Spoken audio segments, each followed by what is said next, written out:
Mesdames, Messieurs, bonjour et bienvenue sur notre chaîne YouTube. Ici nous vous donnons la clé, alors si vous êtes nouveau, abonnez-vous et cliquez sur la cloche de notification pour ne plus rien manquer. Cela fait, on peut commencer. Souveraineté, souveraineté et encore souveraineté. Ce paradoxe de la transition malienne, difficile à comprendre pour beaucoup. Le 24 mai 2021, une date qui marqua la grande entrée dans la sphère politique des militaires qui auront fait démissionner le président Ibeka.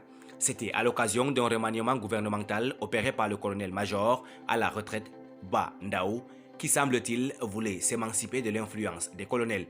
Il s'agit aussi d'une date qui marqua une rupture radicale dans le curseur diplomatique du Mali, mais aussi d'axes de communication gouvernementale.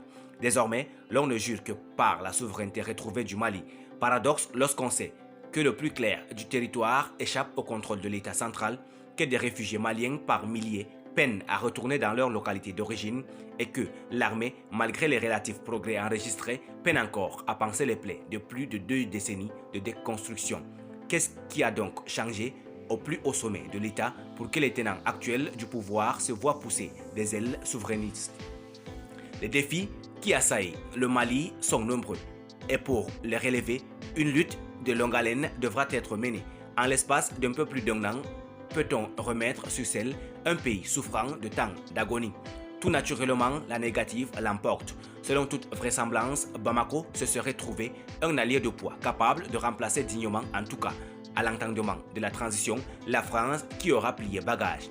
Koulouba aurait tellement confiance en son nouvel allié que le gouvernement peut se permettre désormais des envolées souverainistes à la face du monde. Sauf qu'emporté par son élan, la transition oublierait l'essentiel du combat. Certes, le Mali est un État indépendant dans la forme, doté de quasiment tous les attributs différents à son rang d'identité internationale. Cependant, tout État souverain digne de ce nom devrait être capable de défendre sa population contre toute velléité, assurer l'intégrité de son territoire et être présent sur l'ensemble de son territoire. C'est cela une composante essentielle d'un État, l'autorité politique pleine et entière. À l'épreuve du terrain, point de tergiversation à tenir. Ce n'est point le cas. Le constat est dur, mais c'est le constat. User de la rengaine souverainiste, aussi bien à l'interne qu'à l'international, est un non-sens, surtout dans le contexte actuel de la gouvernance où ce sont des militaires qui gèrent une transition censée être avant tout civile. Autre mal, et pas des moindres, le manque d'un système politico-institutionnel solide et fiable. La souveraineté que le Mali veut atteindre doit être conquise dans le travail acharné dont le carburant sera le patriotisme, le don de soi et la compétence. Le tout dans la modestie, sans déclaration fracassante inutile et inscrit dans la durée. Plus de 3 décennies de mauvaise gouvernance ne peut être guérie que sur le long terme. Ne dit-on pas que construire est plus difficile que détruire? L'art de notre ego national populiste ne doit pas nous aveugler à tel point que nous ne puissions pas voir la forêt des problèmes qui nous assaillit.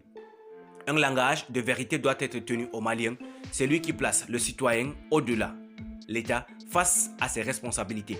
Le Mali nouveau, tant désiré et chéri, ne veut pas se faire sans un Mali nouveau. Et aussi et surtout sans une gouvernance nouvelle affranchie de toute instrumentalisation étrangère d'une certaine mentalité malienne. Merci pour votre aimable attention. Si vous êtes nouveau, n'oubliez pas de cliquer sur la cloche de notification et de vous abonner à la chaîne. Merci, à très bientôt pour une nouvelle vidéo.